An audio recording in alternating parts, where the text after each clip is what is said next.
This is my first ever podcast, you know. Is it? Yeah. Oh my God, welcome. Right, so hello and welcome back to Flip the Switch. I am joined by Ishtia May, friend, and I want you to introduce yourself today. Oh. I know, sorry, maybe I didn't tell you that. But do you want to Okay. introduce yourself? Because I think it's really important for you to tell everyone all the bits that you're doing and all the bits like you're focusing on as well right now. Yeah. So Ishtia, what do you do? Tell What me. do I do? I just wobble through life. Yeah, literally. So I am a radio producer for BBC One Extra. That's what I do every single week on a Sunday. Heartless Crew, 7 till 9. And then outside of that, I freelance. So I work within loads of different companies doing production, audio production, and tour management for Playmaker Group. So we look after. Currently, we've been looking after loads of Caribbean artists. So we're prominent in the Caribbean scene. We manage talent, so like Shawnee B, DJ Ace. And what else do I do? Previously, I've done artist management, event coordination, artist consultancy, and yeah. The list goes on. Yeah, it's never ending, is it? Yeah. There's always a new thing, There's isn't always something that I want to learn. Yeah, and I love that. I think Yeah. that's great. I think I want to get into the mind of Ishtia. Okay. I think I just want to get Do to you know. though? Yeah, I do. Okay. We're going there. Okay. I think we should go back a little bit closer. Yeah, just a little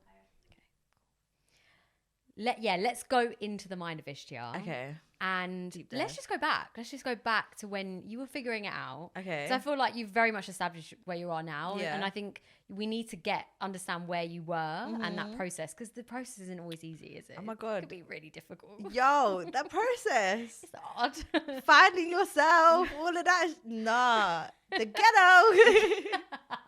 So can we go back to that? Yes, I guess we like can. maybe is uni a good point of Yeah. figuring it out when you were like thinking about your career? Okay, so I studied. Okay, I'm gonna take it back to college. I studied business and accounting in college. Did you? Yeah, Accounting? less on the accounting, more on the business. I can't imagine you as an accountant. Bro, I wanted my way through that. I don't know how I got through that, but we made it. I love it. So did that in college, and then I thought, okay, I like talking. I've always wanted to be Stacey Dooley or Reggie Yates.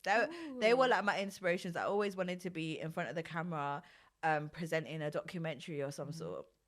So I was like, okay, cool. So how do I get into that? Like, what are the routes and stuff? So I was like, okay, radio is where you start. And I was like, cool. So how can I finesse it for my parents so they're not on my case? So let me go uni so they can be quiet for a minute and let me figure this out. So I was like, cool, let me go uni and study journalism. Okay. But I had gotten into uni to study law, like, because just like me. when you go to apply, you have to go for a course and everything. So come Right. August, I already had a slot at a uni to do law, and then obviously my dad was so gassed, Asian parent. Yo, my I feel daughter's that. doing law. It's the aunties that love it as well. Bro, them man love a gossip, you know. What's your son doing? What's your daughter Mine's in doing? law. Bro, I came to my dad and I said, yeah, law is not a bit of me. I'm going to go study journalism at another uni. And he was so devastated. And I was just like, okay, you're going to have to firm this one for a sec. Yeah. So let me just go and do that. Did that now. And then I did, education is not really my route. So like, And that's totally yeah, fair. yeah, it It's wasn't. not for everyone.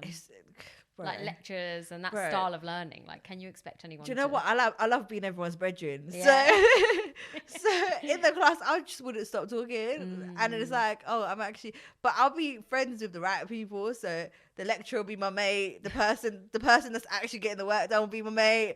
And They it's can do it like, for you. yo, let's get in a group, man, because it's a group activity and like do the work together. And then it comes to the work, I'm just like, I really do not enjoy this. Right, okay. So but I really enjoyed the side of like presenting and like the technical side of things. It's more of like the theory that it's just like I can't. Do you like switch off? You're just like, yeah, this is not interesting. To engage me is a lot. So I feel like when I am in a room and you're talking at me, I just can't do it. Are you like a visual learner? Like, do you have to learn by doing? Yeah, Are you yeah, like one of yeah. them? Okay, yeah. Like if you speak to me in like a, you're not just talking at me, but we're having a conversation and I'm learning off of that. Like I can ask questions whilst we're conversating. I would love that. Like I will understand what we're talking about. Yeah, yeah. And if you physically show me how to do it, it will like click into my head. Interesting. But if you're talking at me and you're giving me theory and logic and explaining why each thing does what. It's like, you lost me. You completely lost me. Do you know Homer Simpson where it's like la la la la, Yeah. la in his head? He's Yeah. Marge is trying to speak to him. He's like la la la. That's what I think. Go to bare events, like one up. Yeah. Like one up, running in there. And I must have social anxiety because I don't like being in there. Yeah. And it's like, interesting. I used to always feel so on edge. Yeah. Like, I don't know no one here. I don't know if it's beggy to go and say hi and all of that all of them things would just go through my head. And I'm just Yeah. like, cool, do you know what? I've got to be here. I've got to make some friends. That's good. So you like learn to back yourself as well in like a room. I had to take that risk. Mhm. And I've realized being uncomfortable is the best compared to being comfortable. Yeah. Because when you feel comfy, you ain't doing journalism. And then off the back of that, started working at a community radio station. So I worked at Represent Radio, and I worked at Westside. So that was a vibe. I was doing production there, and that's how I fell into production. Yeah. I wanted to be all up in the front of the camera. I wanted to be interviewing people and all that. And I was just like, yo, there's way too much pressure to be in front of people. It's a lot, yeah. And You've you've done it for a long time though, Yeah, haven't you? I have. And like I also like you realise the downsides of it Yeah. just as much as like because there's the euphoria after, isn't it? And it's like you get off stage and like the adrenaline is like mad. Oh my God. But it's like it crazy. also like it's not for everyone. It's not. Like I agree, like I actually like sitting like this. Yeah. As opposed to hosting an event with 200 people. It's a lot. It's like I've tried it. Yeah. I've put myself in that position to be like, cool, do you know what? Give it a shot and see Yeah. how it goes. And I've just felt like my nerves are all over the gaff. My anxiety is just not helping me right now. Yeah, like it's my not back giving. is up against them. I'm just like, this is not the vibe. Yeah. So Okay, so you figured that out, and then Yeah. but you love production from yeah. quite an early age. But the thing is, actually. I still love presenting. I mhm. just there's different ways of presenting and Yeah, broadcasting. of course. So like I as a radio presenter, you're behind the camera, but now you've got to be in front of social media in order to gain listenership and stuff. So Tell me about it. it's a catch 22. Yeah, right. Yeah, but I like exploring. I don't mind being documented. Yeah. I still want to go down the Reggie Utes and Stacey Dooley vibe of like going abroad and like teaching people about things and learning myself. Yeah. But doing the whole, hi guys, welcome back to my channel. Like, I don't know if that's a bit of me anymore. Like, And that's fair because like Yeah. I like how you can pick it back up at any time, right? 100%. You've got the skill. Yeah, like, yeah. You've still got the dream of doing the documentaries, and Yeah. you've got like so many things that you're passionate about, like in terms of like Yeah. helping people. Yeah. And we will touch upon that in a little bit about all the things that you want to do Yeah. in your career. Yeah. But like when you were there, like you'd done production, Yeah. you had like gone to uni trying to figure out, and you're kind of like this, don't like that, let's drop and like Yeah. drop down these Yeah. things. Like how did you then go out like getting a job? Like what did you think about career? Like do you just apply for anything, like, or were you strategic about it? Like what was going on in your head? I'm not gonna lie, there's no like right way of doing this, especially in this day and age. Because the way I got into what I do now, it was just very like off the cuff. Like Okay, yeah. it was not this like the route that everybody would take. So I'm a uni dropout. So I was I got to second year. I made it that far. Yeah. And then I thought, yeah, no, this isn't a bit. And plus, I put myself in debt for all of this. Like, it's not. This isn't the vibe. And then whilst I was thinking, so there's a period where it goes into summer. So it'll be like the end of the uni years, like July, June. Prior to that, I think May times, I must have seen an old friend, and she worked at the BBC. But I had met her a couple years back at some events. So you know them events I was just pulling up at, one of those. trying to network and get to know people. Yeah. Further on down the line, she was working at BBC. So I was like, oh, let me come shadow you. Like, what's the vibe? Like, can I come and see what you do? Like, I would love to get into it. Obviously, I'm still working at community stations. Would love to see what national radio looks like. So then she was like, yeah, sure. She put that link together and she brought me down into the BBC. Saw what she did. My first show that I worked on was DJ Edu, with her just shadowing, seeing what she was doing on One Extra. And off the back of that, me and her were having a conversation in the office, and someone overheard the conversation. And I must have been talking about being Asian and being in the industry, and there's not that many people representing. Just the normal Yeah, shit. yeah, I feel that. And someone overheard and was like, "Oh, you're Asian. Oh, you wanna get into production, or you do production?" I was like, "Yeah, I do that." And then she was like, "Well, send us an email and like we'll get you involved in our company and like get you producing some shows or like AP and an assistant producing and learning the ropes." And I was like, "Yeah, sure." So I was just on it like a carb on it. Amazing. Sent her the email. She aired me. Had to resend another Send email. another one. Yeah. And again. Send another one. Sent about 3, and then I got through to the right person. I think someone was Amazing. on a holiday, someone was sick, annual leave, all of this, that, and the other. I was just like, everything all under the sun, all in one go, Yeah. but cool. Got through to somebody, and then lockdown hit. Oh, wow. Okay. Yeah, so that's also why everybody was airing emails, because there was so much going on and times were changing. So everyone had to quarantine and stay in that. That felt so crazy at the time. Wild. That is. Like, I feel like we went through a mad yeah, time. now you look back, you're like, that did Bro. not happen. But then, like, also radio changed so much. Yeah. At that point, right? Yeah. Like, even the fact that, like, there's no live studios as much. Was they recording from home? I don't even know. Yeah, everyone was recording from home. Which is- So you wouldn't come into the studios and stuff. They would have their mic at home and they'll record from home, and then you'd like speak to your producer through Zoom. So your producer will sit on Zoom whilst you're recording your show, tell you what links to do. And it's like it was so different. Yeah. So I started the BBC in 2020. Okay. In lockdown. Yeah. So I was doing just bits and bobs, and obviously because I physically couldn't be in the studio, I wasn't able to learn things on the job. So even though I've been there for that long, I could. The learning experience is so different. It's so different. Which is quite cool in a way, though, because like you learn in such a unique time that will never, like, it won't happen. It won't happen again. Which is like quite cool to say, like, you were there. Yeah. And that was like your first experience of like the BBC anyway. No facts. And luckily, the people that I was working with, I had said like I'd prefer to work in the office, because working from home, remember, I'm really hard to engage. So if I'm working from home, I'll be looking at the telly and be like, oh, I've got this to edit, but I'll be going somewhere else. So if I'm in a controlled environment, I'll get the job done ASAP. One thing I realized the other day, my procrastinate, when I get the job done, I get the job done. Okay. But it takes forever to get that job done because I procrastinate like crazy. Yeah. I think, and you have to eliminate all obstacles, though, I find. Yeah. Like, my phone is thrown. It's thrown Really? Yeah. Like, I have to be so strict because I'll see something and then I'll click on it. No, but you're really good at organization, though. Yeah, but I have to be so focused and hard on myself in a way. Yeah. Because I'm like, I'm literally self-sabotaging otherwise. Yeah, no Because facts. do you not think, like, all the things that you care about, sometimes you put them at the bottom? Oh my God, no facts. And you're like, why do we do that? Because Like, I've been trying so to do weird. list. You do the to-do list, innit? oh, I love a to-do Yeah, list. I've been You know I trying. love a to-do If you see the state of the to-do list that I've got, it's just never ending. never And I'm just ending. like, so how do I do this? But Like, I feel like I've been learning to have peace with the okay. to-do list, and like it's always gonna be never ending, and I'm like, it's That's okay. long. Do you like you have to just still like it's gonna be like that.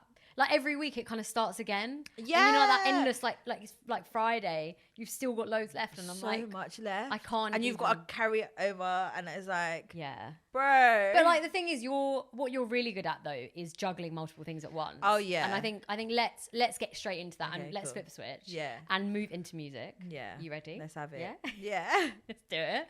So let's move into, like, you talked a bit about production and just like growing that, and you still are like Yeah. you're very much a producer. Yeah.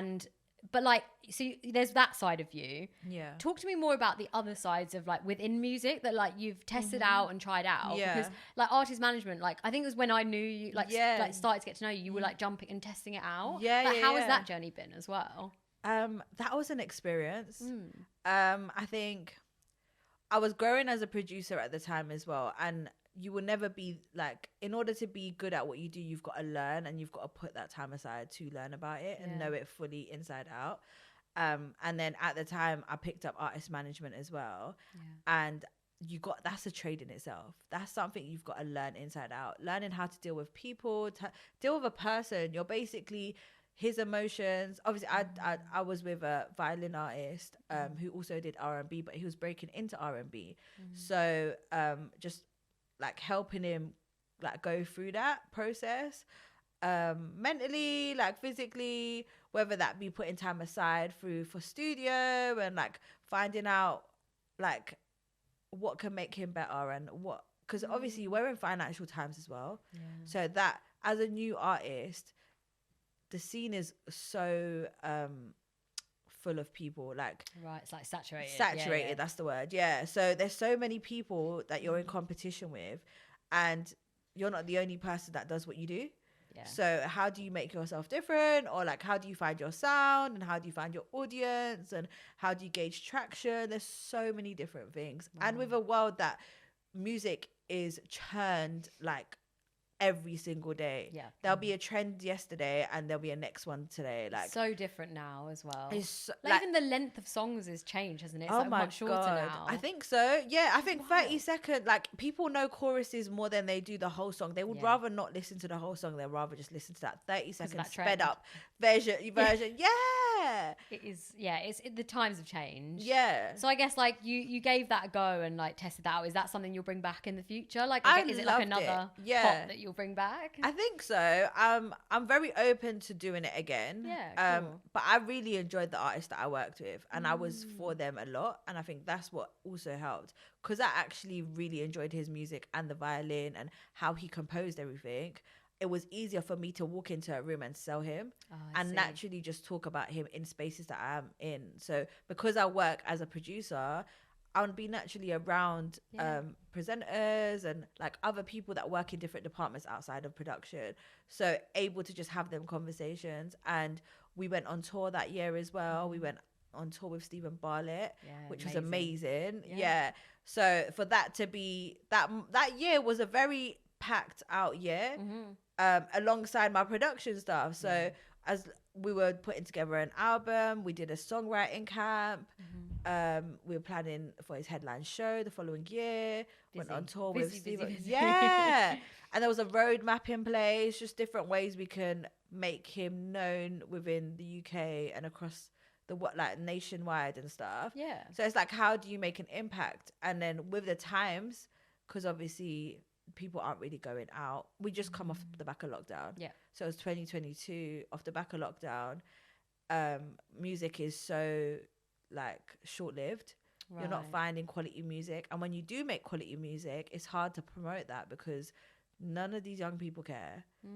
And then if you're attracting older audiences, they might already be in a nostalgia bag, and they might not be open to listening to new artists. Right. So it takes a certain type of person, a certain type of people, and I'm not saying that it's impossible, but there's always an audience there for you. But it was just, you've got to learn a lot about the market, especially as an artist manager, because the artist's job is not to think about any of that. Right. You've got to do their day-to-day schedule, and you've got to do their like yearly schedule, monthly schedule. How are we impacting this month? What are we doing better? What are our targets? What are our goals? And then obviously balancing the human themselves. Like, of course, everybody's a human. We all go through life, especially off the back of lockdown. You may not be financially there. What fundings are there available? How are we gonna put them applications together? If you've not got money, like, who can invest in it? Because studio costs time, like money. It all costs money. Everything costs money. To travel somewhere costs money. Like, to put an album together, to mix and master something, everything costs money. Wow. So because of that, it's like, cool. So do I get a job? Do I not get a job? Do I focus on my career? So at the time, he was a school teacher. He used to work 3 days, but that was straining him, taking him away from the music. So because of that, we came to the decision that, okay, cool, do you know what? Let's stop the music, stop the teaching, and let's go full throttle into the music. Wow. And that means knowing your worth, like knowing that you're worth more than what you are charging right now, knowing where you sit in the market, like who you trying to attract, what your target audiences are, all of that kind of stuff. And then dealing with your emotions and your mental health at the same time. Yeah. Like, it's amazing because like you did so much. It sounds like that year. It was a very packed and like you're helping someone and you're seeing like the impact directly. Yeah. Like, which is incredible. And I feel like impact, like you are a very impact driven person, which is amazing. Yeah. And like uplifting others. Yeah. Like just moving slightly into like being a founder as well, because like adding that as another thing to your kind of list. Yeah. Like you have like this amazing mission in a way, with like breaking down doors. Can you tell us a bit more, like what is it, like where do you want to go with it as well? Okay, cool. So breaking down doors is very close to my heart. only because it's something that I've always wanted to do. And just from coming from my background, having parents that aren't really here for what you do, and a community that doesn't really understand the music industry and what it entails, and like the different roles and responsibilities and the things that you can do within it. My family are very conservative. They're just get work for the man, get your 9 to 5, come home, just be a quiet little Asian girl, like quiet, good Asian girl. That's what they want, is like security for you as well. Yeah, don't they? like security, traditional, like family orientated, and I'm all here for that. I've got nothing against any of that, but I love what I do. I wake up happy. Yeah. I'd like, even though it could be stressful, I wake up so happy and I'm doing what I love. That's amazing. As much as they don't like it, and I might feel the kind of tension between them, like, because they see what I do every day and they're just not. They don't understand want better. It though, right? Yeah. So they want better, and what I'm doing is great, but they just don't understand it. Yeah. And because of that, I was like, breaking down doors needs to be for that, just being able to provide opportunity for young people. I was targeting at Asian girls, young Asian girls, to be able to have that space to talk your mind and like do what you want to do, love what you want to do, even though like it's not the traditional and it's not the norm of what you're like what you're used to. No one in my family has done anything that I've done. Well, it's the career options aren't, music's not like an option. It's not an option. Like you have the accounting, the law, the doctor, the dentist, and it's like, is it blue collar? It's like a blue collar job, I think. Yeah. And it's like a any traditional job. I don't know about white collar, blue collar. I get confused. Okay. Yeah, something like that. But like, something where you wear a collar and like it's very traditional in a way. Yeah. As opposed to like music is. No, what I'm doing is the ghetto, clearly. Yeah, like it's just different, not, isn't it? Yeah, it's just not what they're used to. Like none of the females in my family do what I do. Okay, like most of them are very traditional, and they've either like gotten married and they've just settled down and become housewives. And like I've got nothing against that, because I'd love to be looked after and all of that, but it just doesn't excite me. Like, and you've got bigger ambitions in the world, haven't you? You want to make like a difference, and like also you want to live to your purpose. Like you enjoy music and like you want to be involved in it. Yeah, no, 100%. But I think I wanted to talk to you about, in terms of like music in general, because you're surrounded by it so much. How do you find like switching off from it? Because like if you go to say like a night out or like a gig or whatever, are you thinking with like artist management brain, and then are you moving to like production? Like are you like, how do you switch off with it? Even because it's like a hobby but also your job.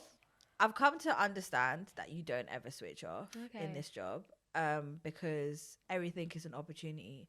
I can make a program about the light that's in the room. I can make a program about us sitting down on the couch. Like anything could be an opportunity to make a program, an idea that can come and you can bring it to life. And when I'm out, like the music, so if I'm out and I'm at a concert and I see the crowd and I see how they react to this one song, it's like, okay, that's the song that I need to be playing on radio, or that's the song that the young people are liking, and like it's always work. Right. So like when I'm, all of that kind of stuff isn't switching off. I'd say switching off for me, haven't really found what I need to do to switch off, because you always need something to take you away from work, and currently I'm so immersed in it.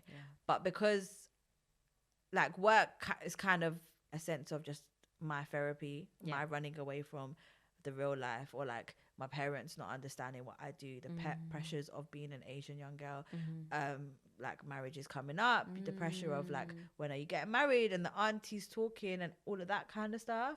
So because of that, like work is my sense of freedom. It's just like a play. Work is your play. Yeah. Like it's your thing. Yeah. You own it. Like it's literally, I control whatever I do at work. Yeah. If I want to do this job, I say yes to it. If I don't want to do it, I'll say no to it. And I'm not constrained by money.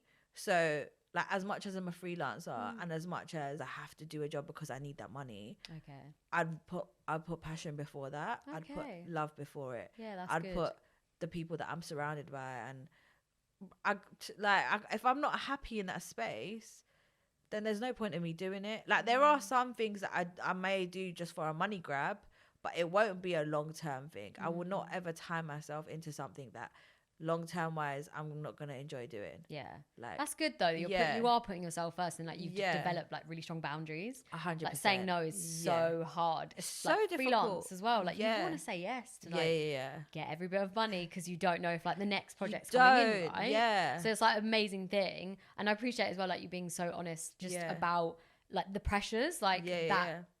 South Asians as well, as particularly like I can resonate with South Asian culture and like how it can sometimes be a bit claustrophobic and like sometimes feel a bit backward in its ways and like we have to break out, don't we? And I feel like that's one thing that I feel like a rebel child, you know.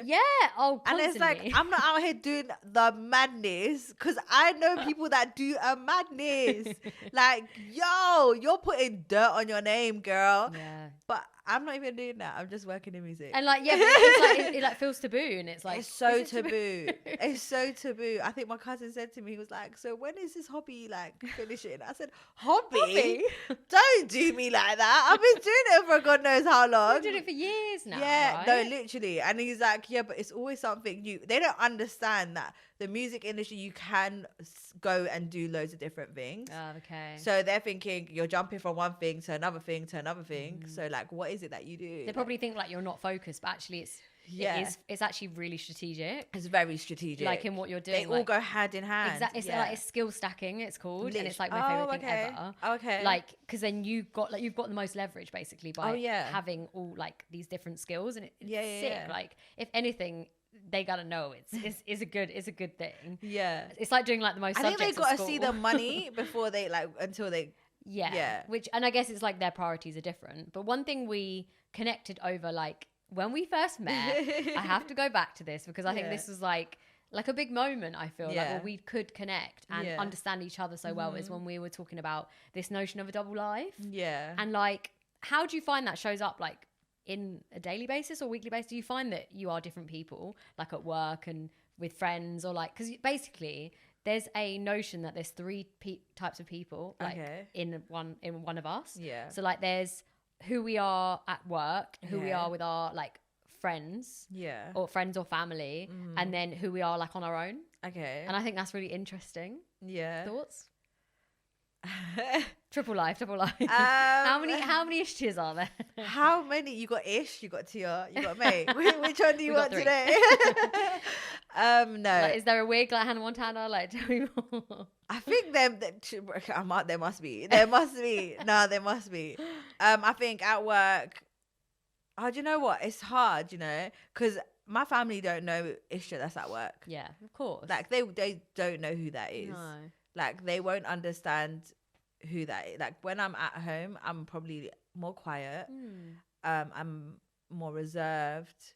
You can't be too boisterous in front of my family. Are a loud family, don't get me wrong, but I'll be the most quiet person in the room because you might be listening to Asian music or you might be talking about something that I have no interest in.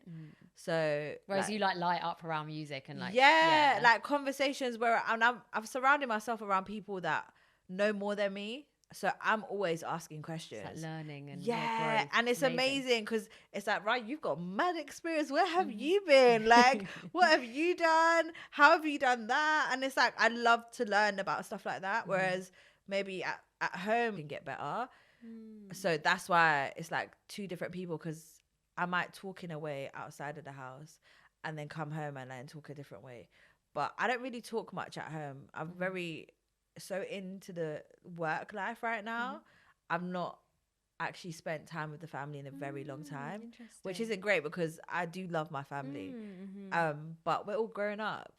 It's a sad point of life. It's also finding balance though, right? Yeah. It's striving for like the perfect balance is the hardest thing. Like, so do you know what we're talking about, like color-coded calendars before this? Like, I have to have calendars to remind me to ring like my family and like because like otherwise you are in work mode. I told you you're organized, man. I mean, my do head I remember to do scattered? Like everything's in my head. I know, it's like all there. Shout right? my man, shout this person. Yeah, it's scattered. It's hard. It's really hard to keep up with that, and that's a really tough thing. Is like finding the balance between you want to like make sure that you're going to the gym, you're sleeping enough, like you're ringing your family every week and you're seeing your family enough, and then your friends and socializing and work, and it's a lot. It is a lot. And it's like, and it feels like as well, then adding on like as we get in our 20s, the pressure of just being in your 20s as well. Oh my God. Of like finding the perfect career and like doing what you love and making enough money, buy a house, whatever. Oh my God.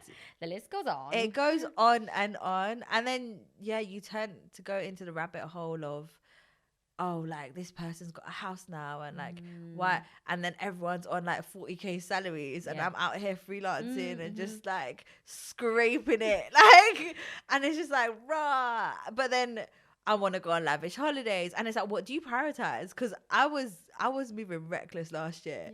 Like I was out here doing the most, as in like burning out, or no, living my best life. Oh no, amazing. Okay. Like I was burnt out. Don't get me wrong, I was burnt out, but I would make sure that I'm burnt out to the point where I can take that nice holiday. We need to also stop putting pressure on ourselves. I agree. We're really young. Like you have to enjoy the process. I think like you've got to enjoy the journey, otherwise, because you're going to look back and be like, I wasn't happy. Because I wasn't at the goal that I wanted to achieve.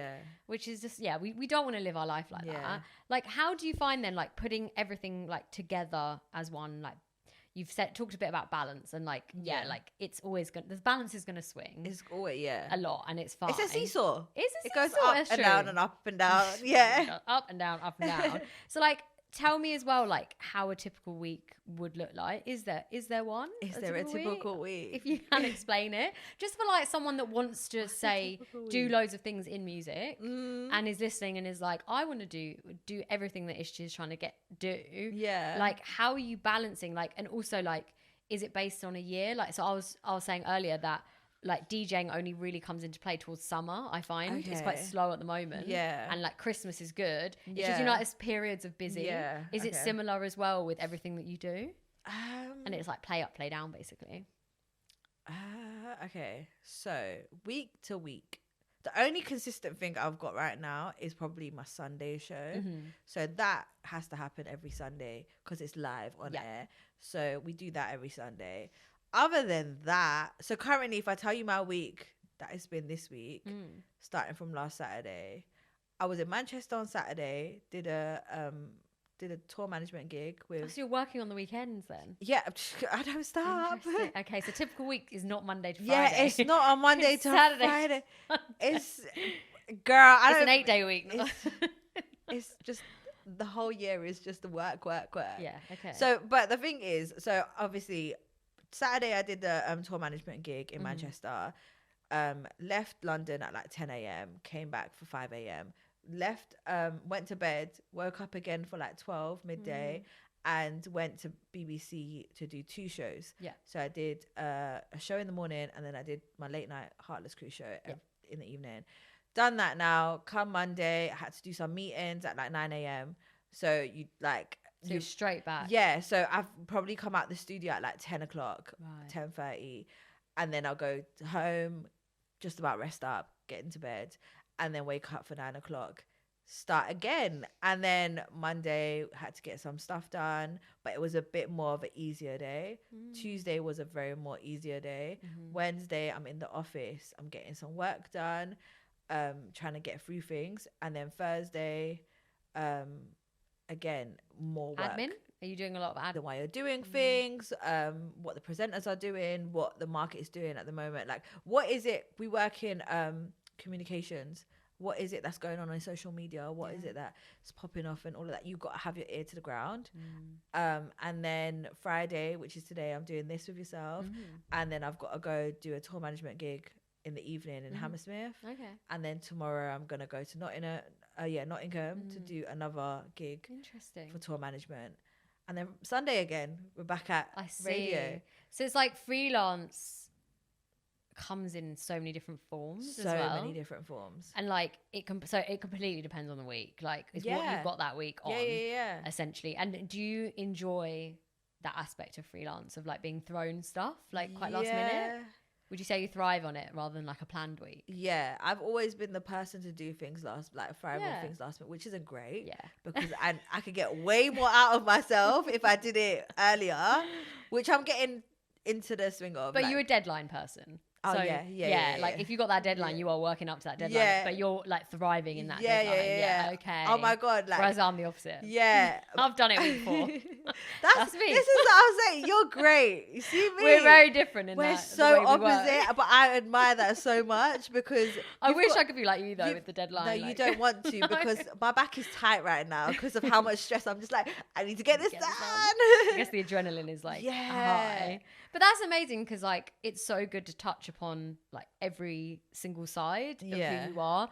And I know there's going to be more. Yeah. Like tell me what you said a little bit about like going into documentaries. Yeah. Like tell me, like tease a little bit of what the future of Ishtia will be. Like have you thought about it much? Even with goal setting for this year or like further. Yeah. Is there anything that we can leave on a high? I really I want to do a documentary. I want to put together a documentary to be recorded and for me to go. And it's going to be more of like a finding myself kind of thing. Okay. So that's an aim of like, and that's like a passion project of where I can be a producer, but also present at the same time and like be able to find myself and go and explore something that I wouldn't draw to. Yeah. And being able to pitch that to a platform and get something behind that. And so that's something that I'm aiming to do this year. Amazing. Other than that, I think everything's just coming as it comes. Yeah. And like, there's going to be so many great moments and there's going to be so many hurdles because last year was a hurdle and a half, but I had some amazing moments. Yeah. You had the highs and the lows. Yeah. Right? Like we was working with Shaggy. We was in Jamaica. It was so many different things that we were doing last year, which was like, when I looked back, because sometimes you need to take a step back and just look at what you've done and who you are today and how much you've grown and learned within that time. Because 2022 I was an artist manager and I was growing in that, learned about that, understood how a person works, what to say, what not to say. The following year I'd stopped artist managing, but I was heavy in the production and just becoming a really good producer and understanding what I'm doing. And I'm still not there yet.